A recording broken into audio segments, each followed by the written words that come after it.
In front of me, my husband and his college cousin apologized. What on earth is going on? I'm pregnant. Can I have your husband? I was shocked by her words, thinking we had a close family relationship. Unbelievable. But fine. I'll fight back. Please take the house and my daughter too. You can have them. What? I told my selfish husband and her an unexpected truth. I am Karen. I am a 37-year-old yoga instructor. I've been married to my husband Tawny, who is 1 year older, for 8 years. Tawny's father is a company owner, and Tawny grew up in a wealthy family, so he is easygoing and naive but kind. Our daughter Sarah is now in middle school and requires little attention, but now money is needed for her after-school classes and fashion. Sometimes she says cheeky things, but without a major rebellious phase, she consults me about anything, and Sarah's always bright smile is my source of energy. Prices keep rising, and every day I think of various ways to save money, but I feel happy in the busy daily life with the three of us. One day, there was a memorial service for my maternal relatives, and Tawny and I went out together. My mother is from Seattle, and the relative's house is more than an hour away after getting off the plane. Unless it's a family event, we rarely meet our distant relatives, and it was the first gathering in a long time. Are you in? Yes. Long time no see. You're Karen, right? How many years has it been? You've become so beautiful. Thank you. Karen, you haven't changed. You still look young. That's not true. The one I reunited with was my youngest cousin. My mother has many siblings, and Anne's father is the youngest brother. There is about a 10-year age gap between Anne and my mother, making Anne and me cousins, but with a 16-year age difference. The first time we met, and was in kindergarten. The last time I saw her, and was still in middle school, so it had been about 10 years. Anne, who had grown into a full-grown woman, looked lovely even to my eyes. I'm attending college in Boston, and today is my first homecoming in a while. Really? I'm married and living in Boston. Let me introduce my husband. Tawny, this is my cousin Anne. Nice to meet you, I'm Karen's husband. Nice to meet you, I'm Anne. Karen, I didn't know you had such a young cousin. Yes, she's cute, right? After that, the friendly and got along well with us since she attended a university in Boston. We were surprised to learn that her university was close to Tawny's company. You're the son of that company's president? Amazing. Not really. I'm just the second son. Despite saying that, Tawny looked happy to be praised by the young and cute Anne. We exchanged contact information. Feel free to contact us if you need anything. Yes. When you return to Boston, come visit us. I'll introduce my daughter too. That sounds great. Please do. I'm happy. Thank you. Then, 2 weeks later, on the weekend, Anne came to our house with a cake and a gift for my daughter. Hello. This is my daughter, Sarah. I'm Anne, nice to meet you. After that, it didn't take long for our family to get close to Anne. She started coming over to our house once a month, and we would go out to the mall together. Sarah admired the fashionable college girl and since Tawny's workplace and Anne's university were close, Tawny also enjoyed their conversations. I was happy to have a much younger sister. Then let me treat you next time. Huh? Really? I use that restaurant sometimes, so I can get a reservation. Wow! Apparently, there's a famous restaurant near the office that's become popular among college students, and Tawny has promised to take Anne there. Dad, that's not fair. Sarah interrupted. You went there with me before, didn't you? Do you want to come too, Sarah? I have club activities on weekdays. I'll take you to a place you like another time, Sarah. Anne. Why don't you invite your friends since it's a special occasion? Can I? About 3 months passed, and suddenly stopped coming over to our house, and the frequent messages she used to send also ceased. When I sent her an invitation message, "I'm busy with studies, so I can't go," she replied curtly, and when I asked when she'd be free, she didn't answer. Even when I called, she didn't pick up. Feeling a bit worried, I talked to Tawny. If she says she's busy, you shouldn't worry too much. But she used to send messages even for small things. Haven't you heard from her either, Tawny? No, I haven't. Did anything happen when you took her out for a meal? Did you say something offensive and make her mad? Nothing happened. Maybe she got a boyfriend? Oh, come to think of it, I've never asked if she has a boyfriend. See? You shouldn't be too persistent. You're right. About 2 months after I stopped seeing Anne, I was walking near Tawny's office for an errand and spotted Tawny's back on the sidewalk across the road. Thinking it was good timing, I headed towards the crosswalk and saw a woman with long hair beside him. At first, I thought she was a colleague, but they were very close, almost as if they were cuddling. When the walk sign changed, I hurried to follow them. I was surprised when I got closer. The person next to Tawny was Anne. I knew Anne's university was close to Tawny's office, so it wasn't strange for them to meet by chance. As I got closer to call out to them, I had a strange feeling in my chest. It was a woman's intuition. Although they weren't holding hands, their bodies were so close that it wouldn't be strange if they did. And looked at Tawny with a joy she had never shown at home. And Tawny, too, was gazing at and not like a doting cousin but more like a lover. But no way, that's impossible. I've heard that some daughters link arms with their fathers if they're close, and besides, Tawny is like family to Anne. I composed myself and casually talked to Tawny when he got home that night. You were quite late tonight. Yeah, there was an unexpected client dinner. I went near your office today. Huh? I thought about calling you. I was in meetings all day today. I stayed inside the office all day. Were you not outside at all?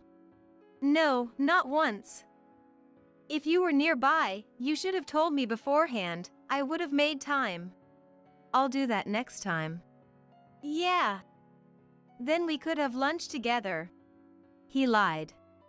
There was no need to hide meeting Anne. And when I checked the calendar, I noticed Tawny had been coming home late more often and had more business trips. I had trusted him without any doubts, but now I couldn't ignore the increase in missed calls. I started feeling anxious. One Friday night, about a month later. Isn't Sarah out all day tomorrow? She's at a club competition, so she'll be back late. You have free time, right, Karen? I'm bringing a guest, so stay home. A guest? You can't just spring that on me. I haven't prepared anything. That's not necessary. I need to talk, so please. What? The next day, Tawny went out by car and soon returned with the guest. Anne. Next to Tawny, with her arm entwined around his, was his cousin Anne. Just as I suspected. Karen, long time no see. Long time no see. I was worried because you stopped returning my messages and calls. I'm sorry. And smiled without a hint of remorse. I like you, Karen, but this is how things turned out. What? In the next moment, Tawny and apologized deeply. I'm pregnant with Tawny's child, so please give him to me. That's right, Karen. I'm marrying Anne. I'll pay alimony and child support, so please divorce me. I was shocked by the unexpected turn of events. Pregnant? Really? Of course. For the sake of the baby, Karen, could you leave this house? Please. I'll pay as much alimony as you want. Just divorce me. I knew about their betrayal, but I never imagined it would come to this. I felt shock and anger again, but I reminded myself to stay calm. I have a life too, so I'll be asking for alimony from both of you. What? From me too? Of course. Hey, Tawny. Don't worry, I'll cover your share too. Tawny seemed completely captivated by her sweet voice. I couldn't stand to watch. You're quite generous. How do you plan to pay whatever I want? My parents will pay. Dad is the president of a company. He'll do anything for a young, cute daughter-in-law and a grandchild. Rich people are amazing. Right. But a verbal promise isn't enough. We'll need to put this in writing, okay? Of course. As long as I can be with him, I'm fine with that. Then I'll agree to the divorce. How about we prepare the documents later? Sure. I'll leave the preparations to you. I already have the divorce papers with me. I've filled them out, so please sign them, Karen. What? Now? Yes. I want to reassure Anne. Karen, I'm sorry. We used to be a happy family just half a year ago, but it feels like ages. The two people in front of me now seemed like strangers, consumed by greed and only thinking of themselves. When I signed the divorce papers, they embraced right in front of me. I held back my tears, but my heart hardened. I would never sympathize with them. A few days later, Tawny and Ant came to my house again. I handed them the documents. Please review the contents. Okay. They were humming happily. Hey, we're going to live in this house too, right? You're moving out, Karen? And asked as if it were the most natural thing in the world. After all, the baby is coming, and we want to live in a big house without worrying about money. Please, Tawny. Of course. I sighed. In that case, you can have the house and the daughter too. What? And gasped at my response. What? I don't want Sarah. My only child is the one in my belly. Take your daughter with you. A mother shouldn't abandon her child. Anne's attitude changed dramatically, and she started treating my daughter and me like nuisances. She clearly didn't know anything. You're the one abandoning a child. What? Sarah isn't my child. She's Tawny's stepdaughter. What? And was shocked by my words. Tawny hadn't told Anne that I was his second wife, and must have assumed that Sarah and I were real mother and daughter because of how close we are. What? What does that mean? You didn't tell me. And was furious. Tawny hurriedly tried to explain. Yes, but it'll be fine. Karen will take in Sarah. After all, Karen couldn't get pregnant. If Sarah leaves too, Karen will be all alone. Right? Letting Karen take Sarah is my kindness. Tawny's words ignite an explosion of anger inside me. It's true that I couldn't have my own child. There was a time when I felt depressed, but I have been grateful for Sarah's presence and raised her as my own daughter, and Sarah sees me as her real mother. Feeling like our feelings were being trampled on, just as I was about to shout, the door behind us swung open forcefully. Enough already! What? Tawny was so startled by the sudden loud voice that he fell backward. Dad!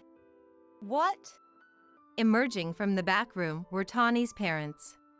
Why are you here? Tawny's face turned pale. Karen called us. You're planning to divorce her after getting your mistress pregnant? Susan, who is usually so refined, glared at Tawny with a terrifying expression. "We heard everything. How dare you try to abandon Karen and Sarah and throw them out of this house? You're the one who's going to leave." "What? No, wait, Dad. Karen is fine with the divorce. And is young and cute, right? She's carrying my child. You'll have a cute grandchild." And, understanding who was present, spoke in a sweet voice. "You're Tawny's dad, right? Nice to meet you." Father-in-law Alex covered his face with his hand, and Susan let out a deep sigh. "Karen, I'm truly sorry. We've spoiled him because he's our second son, but I never thought he'd turn out to be this terrible. An apology isn't enough, but we want to offer you our sincerest apologies. Please, Alex and Susan, it's not your fault. You've always been so kind and supportive. Dad was right. And they'll definitely help us out. Thank goodness. You misunderstand." "What?" Tawny's expression froze at Alex's lowered voice. "Why should we pay for Tawny's compensation?" "What?" "But you just said." "We said we would offer our apologies to Karen, nothing more. Any compensation or child support, you'll pay yourself." "What?" "That's right. We won't give Tawny a single cent." "Mom!" "Wait, what do you mean? You said you'd take care of me too." And started to panic. "You promised you'd handle everything, right? You said your dad's a CEO and you're never short on money." Seeing their situation worsen, I decided to drop another bombshell. "Is Anne's baby really Tawny's child?" "What?" Anne's face turned pale at my words, and Tawny looked confused. "What do you mean?" Calmly, I laid out the documents and photos on the table. Tawny gasped as he looked at the photos. "What is this? Who's this guy?" These were the reports from the detective agency. Of course, they detailed Tawny and Anne's infidelity, but they also revealed Anne's double-crossing. No, more than double-crossing. Anne's real love is the man in those photos. She's been infatuated with him, and the relationship goes way back before you. "What? That can't be. Right, Anne?" His words fell on deaf ears as Anne turned pale and fell silent. "So, who do you think is the father of her child? Is it possible she's really been two-timing?" "It's not two-timing. Right, you do love me. Don't insult him by calling it two-timing." "What?" Tawny stood there, dumbfounded. "Without money, do you think a middle-aged man like you stands a chance with me?" "What?" "To keep seeing him, a part-time job salary isn't nearly enough. He said if I don't tell anyone, I can have the baby, and he'd even secretly visit the child. I'm the only one who understands him." Isn't she just being deceived?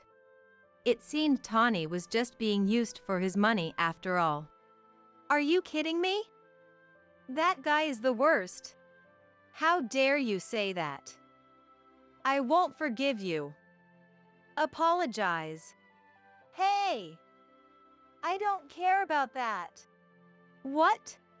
Alex raised his voice in anger again, and the room fell silent. "Tawny, just sign the agreement. No objections." "No way." "Tawny's work attitude has been a problem for months. There have been reports of unauthorized business trips and disappearing without contact." "What?" "If the reason is because of your betrayal of Karen, there's no room for leniency. Tawny, you're demoted." "What?" "You will pay compensation and child support as promised. If you can't, you'll be fired." "What?" "Please, Dad. You've always helped me. There's a child coming, I beg you. Not your child, Tawny, Susan said clearly. And it was my money that paid for this house.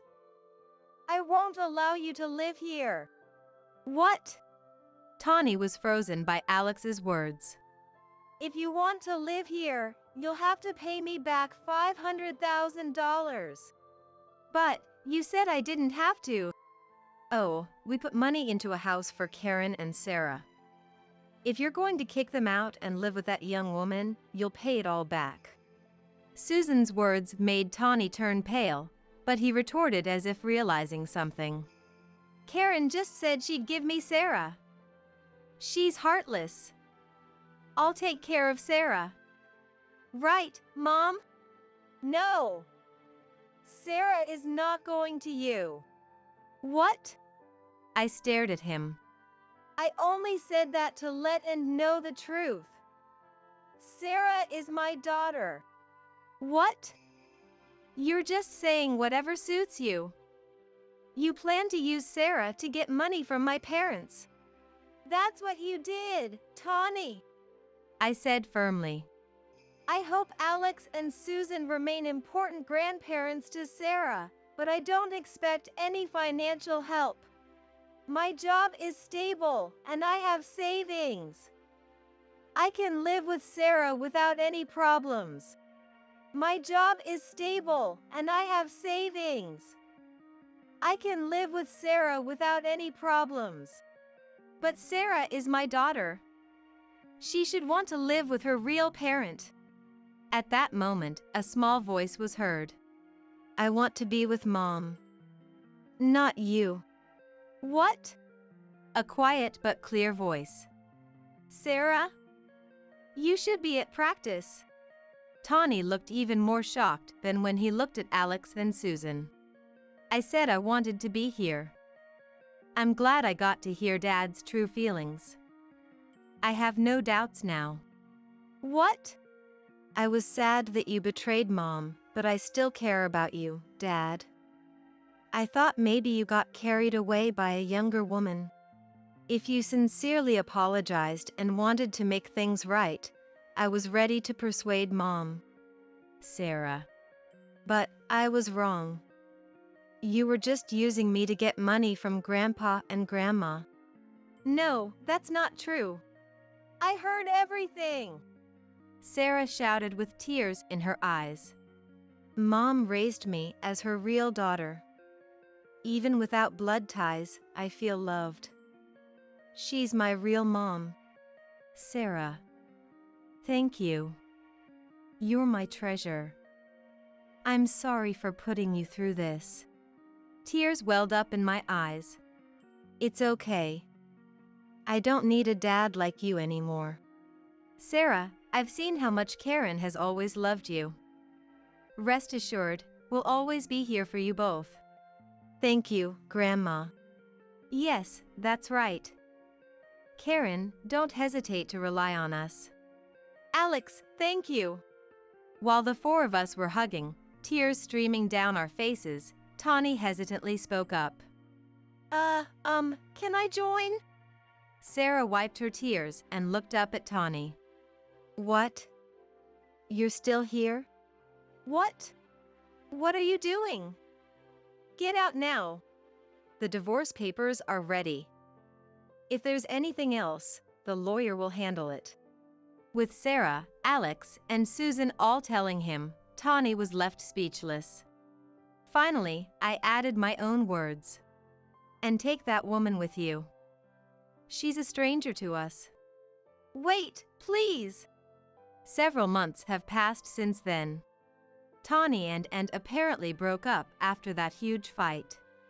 And, who needed money, kept insisting she wouldn't leave Tawny, but when Tawny mentioned a DNA test for the baby, she fell silent. She tried to cling to the baby's father. But he coldly told her he had no proof it was his child, leading to several outbursts and attempts to force her way into his home. And eventually dropped out of college and returned to her parents' home, where she shut herself away, refusing to answer their questions about the baby's father. The baby is innocent in all this. While I don't plan to forgive and for what she did, I secretly hope that the new life she's carrying will bring some light into her future. Children are truly precious.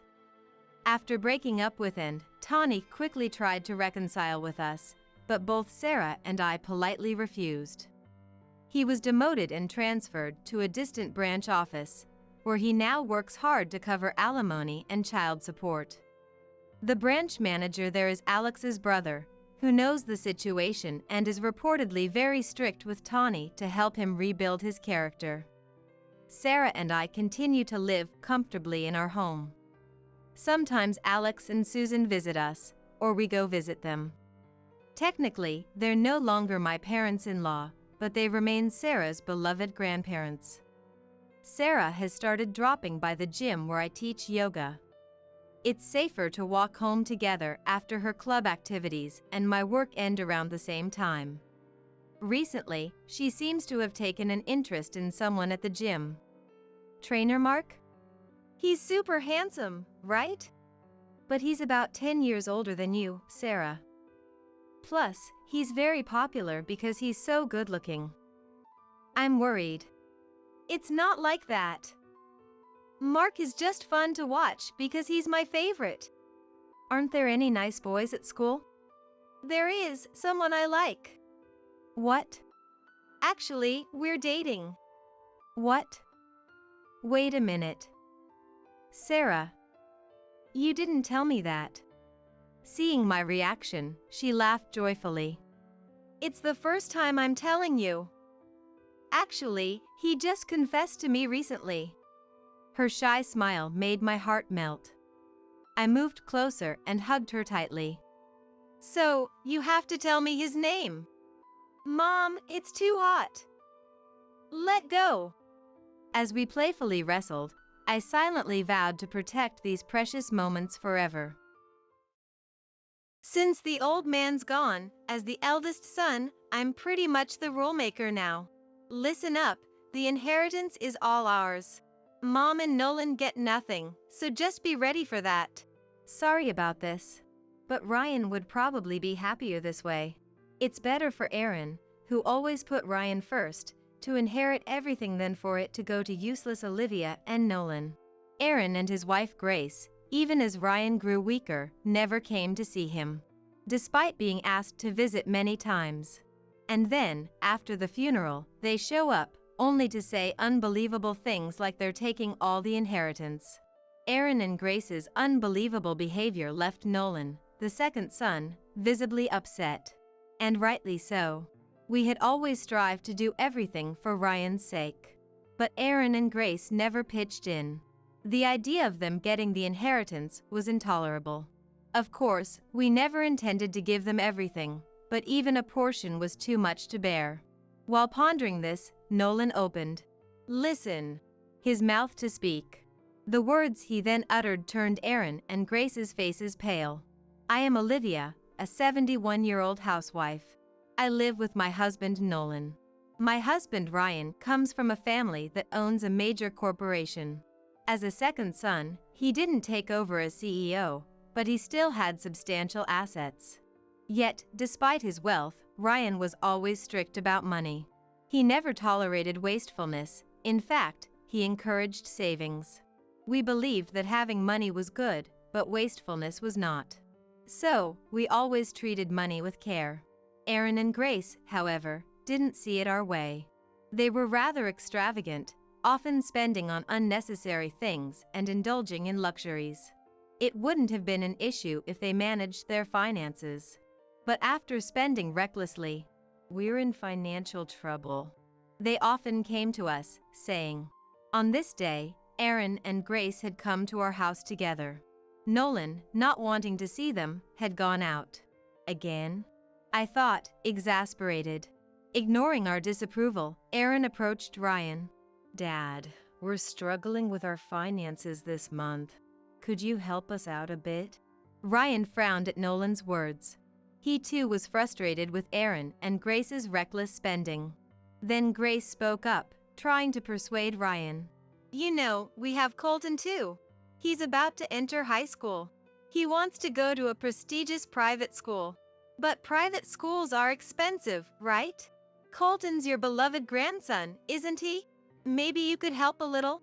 What do you mean by that? The audacity of their request was astounding. Despite needing help, their attitude was incredibly brazen. But Colton wasn't to blame. It was all due to Aaron and Grace's selfishness. All right, if Colton's in trouble, I'll help. But no wasteful spending. And don't let Colton suffer. Ryan had always adored Colton. So, when Colton was in need, he couldn't help but offer financial assistance. Aaron and Grace knew this and exploited it, using Colton as their reason. It was the same story over and over. Later, we agreed to give them the money. Per Ryan's instructions, I transferred a reasonable amount to Aaron and Grace's account. We knew something had to change in our lives. But nothing seemed to work out. Then, more misfortune struck. Ryan collapsed. Nolan, who was there, called an ambulance, and Ryan was taken to the hospital. He was diagnosed with cancer, quite advanced. And the treatment wasn't guaranteed to be effective. We were devastated by this news, but resolved to support Ryan to the end. I went to the hospital every day. Nolan, despite working, spent his days off in Ryan's hospital room. But Ryan looked so lonely. Aaron and his family never visited him. Ryan grew increasingly worn out, unable to see Colton, whom he adored. Unable to bear seeing Ryan like this, I contacted Aaron and Grace. I'd like you to come visit me with Colton. But Aaron and Grace responded with, "It's a hassle," and never came. Ryan looks so lonely. Could you at least bring Colton? Ryan has done so much for you. I asked Aaron and Grace to visit whenever I saw them. But they refused, saying, "We're busy. Colton has high school exams. We don't have time to cater to Ryan, who won't live long. It's true, Dad helped us, but we have our lives to live. Sorry, but you'll have to give up," they said with cold words. Is Colton doing well? I wish to see him just once. Ryan would mutter sadly. It was painful to hear. Ryan's difficult battle with cancer lasted about a year. The treatment took a heavy toll on him. Eventually, after a long struggle, Ryan passed away. The loss was indescribable. Nolan supported me, even though he must have been hurting too. I should have helped with the funeral arrangements, but I was too overwhelmed with grief and left everything to Nolan.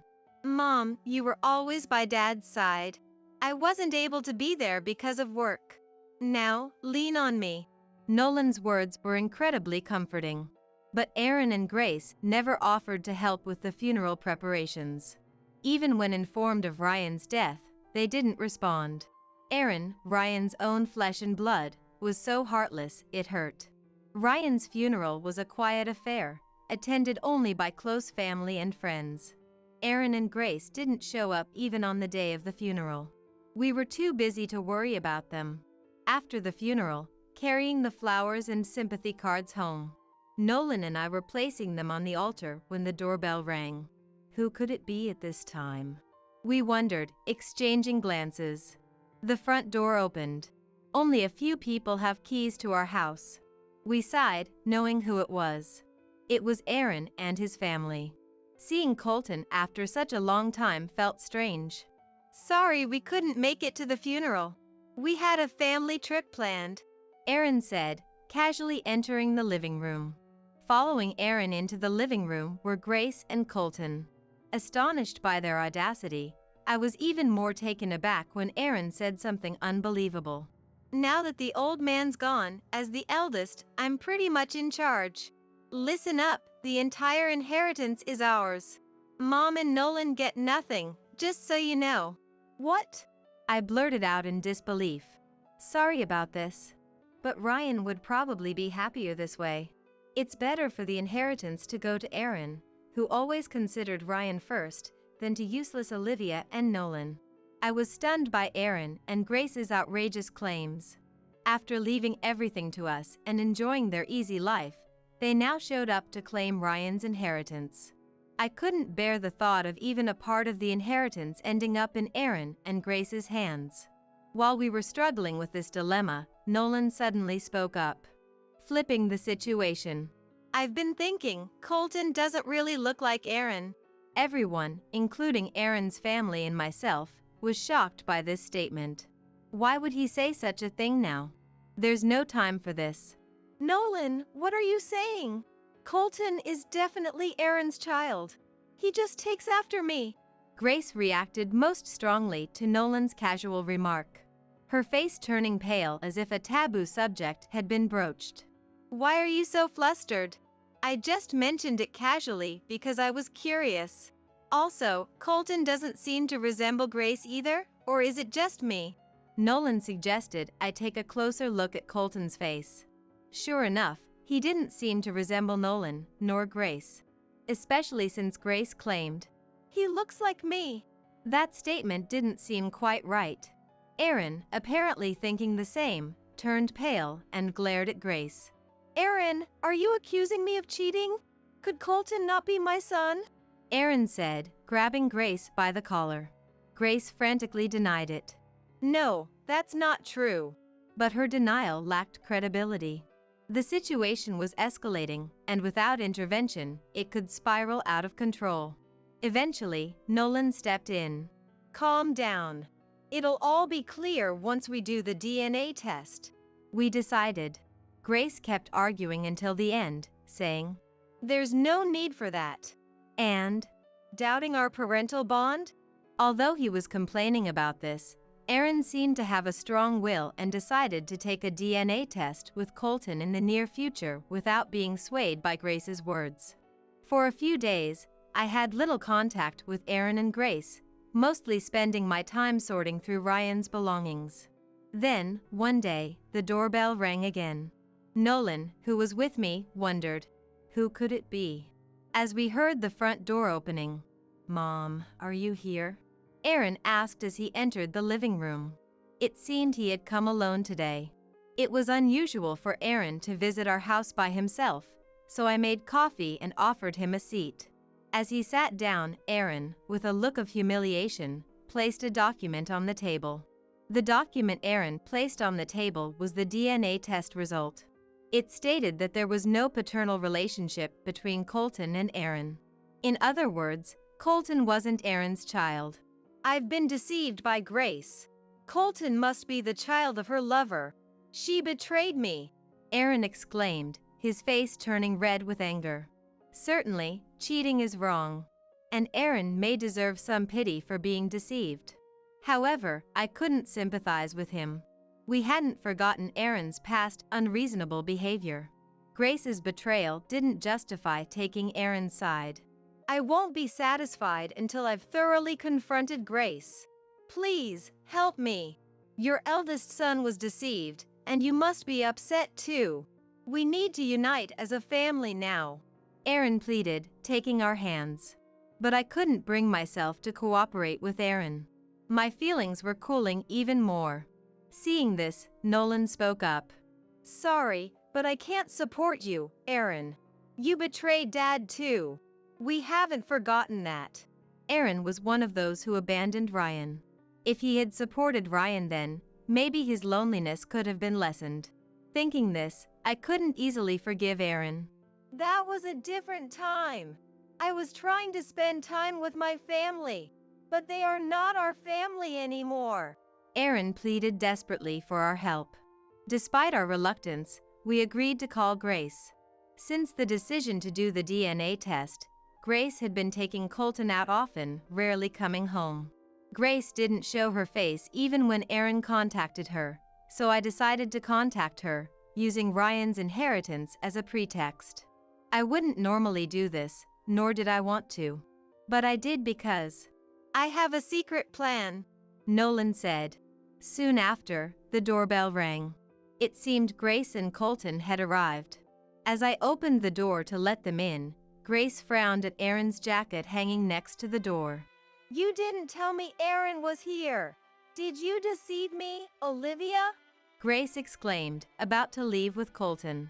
If they left now, Calling them under the guise of discussing the inheritance would be pointless. Just as I was wondering how to keep them, Nolan stepped forward. Wait, Grace, calm down. If you leave now, things might get worse. It's better to talk here, where we can control Aaron, than alone. It's in your best interest. Certainly, if Grace and Aaron were to talk alone, the outcome could be unpredictable. Aaron might even become violent in his anger. In such cases, probably only Nolan could restrain him. Convinced by Nolan's reasoning, Grace and her family entered the house. As they passed through the living room door, Aaron glared at them. In response, Nolan, urging calmness, said, "Settle down." He then seated everyone and served coffee. Grace and her family looked visibly uncomfortable, but we managed to calm the situation. At that time, I didn't understand why Nolan had chosen such a complicated approach. Why did he need to gather us all here?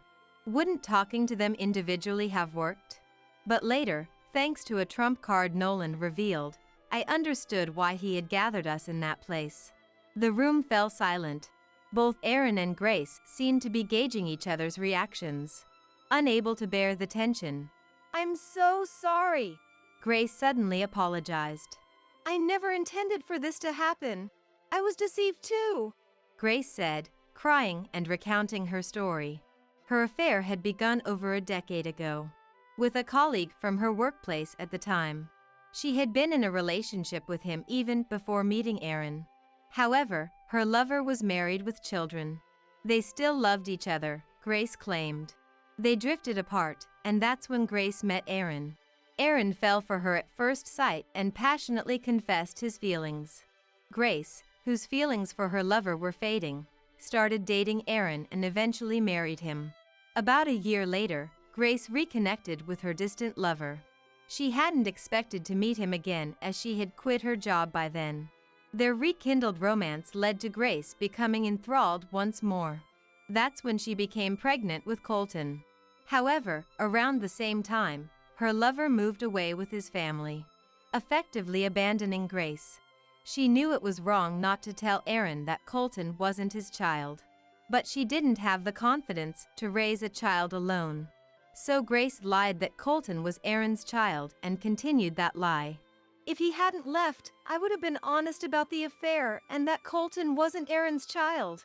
It's all his fault," Grace continued crying. Colton was silent, shocked by the revelation. "That doesn't excuse what you did. You betrayed me. You destroyed my happiness." Grace's excuses seemed incoherent. Even Aaron couldn't accept such explanations. Aaron and Grace started arguing and grabbing each other, escalating into a fight. But as if to admonish Aaron and Grace, Nolan claps his hands. "If you want to fight, go ahead, but I have something important to say too. I can't stop thinking about Dad's inheritance." At Nolan's words, Aaron and Grace immediately stopped their quarrel. Perhaps the mention of the inheritance they were so fixated on was enough to calm their anger. Seemingly agreeing to a truce, the two sit down. Seeing them seated, Nolan smiles with satisfaction and pulls out an envelope from his pocket. "This is Dad's will. He had it written by a trustworthy lawyer during his time in the hospital. It clearly states how the inheritance is to be divided." I was unaware of the existence of a will. Probably Ryan had directly asked Nolan to arrange for a lawyer. Nolan opens the envelope and begins to read the contents of the letter inside. What he reads is astonishing. "The inheritance will be divided with half going to my wife, Olivia, and 1/4 each to my son, Nolan, and my grandson, Colton." The atmosphere changes dramatically as Nolan reads this line. Aaron, turning pale, "That can't be right," exclaims. He lunges at Nolan, snatching the will and reading it, his eyes widening to their limits. "How can this be? Why is there nothing for me? I'm the eldest son." He had always assumed, with certainty, that he would receive a larger share of the inheritance. Yet, hearing that he wasn't allocated even a small part, Aaron couldn't possibly accept it. However, Aaron, disheartened that the content didn't change no matter how many times he read it, slumped to the ground. Taking the will from Aaron, I reread it to confirm, and it seemed there was no mistake in what Nolan had read. Naturally, Aaron, you and your wife had received substantial financial support from Dad, right? Dad was well aware that all that money was being used for your frivolities. That's why he decided not to leave anything for you. Nolan spoke calmly. Ryan's secret trump card had indeed managed to plunge Aaron into despair. Then, Nolan warned Grace. By the way, I've already informed Grace's parents as per Dad's instructions.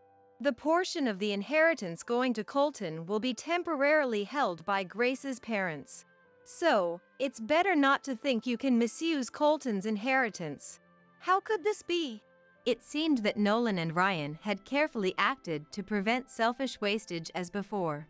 In that case, surely the portion allocated to Colton would be used for his future. Ryan had been concerned about Colton until the end. Ryan's inheritance would surely nourish Colton. The two issues that surrounded us, Grace's infidelity and Ryan's inheritance, were finally resolved. We no longer needed to devote time to Aaron and Grace. After the discussion, Aaron's family returned home, looking dejected. What happens next is for them to discuss among themselves. I believed it would turn out well for us. As expected, Aaron and Grace ended up divorcing. We who had heard Grace's confession that day became undeniable witnesses, and Aaron demanded a substantial compensation from Grace. Further disputes arose over the custody of Colton. Both wanted the custody solely for themselves, knowing that Colton could eventually secure the inheritance. Myself, Nolan, and Grace's parents intervened in the negotiations. Eventually, it was decided that Colton would stay with Grace's parents until he came of age.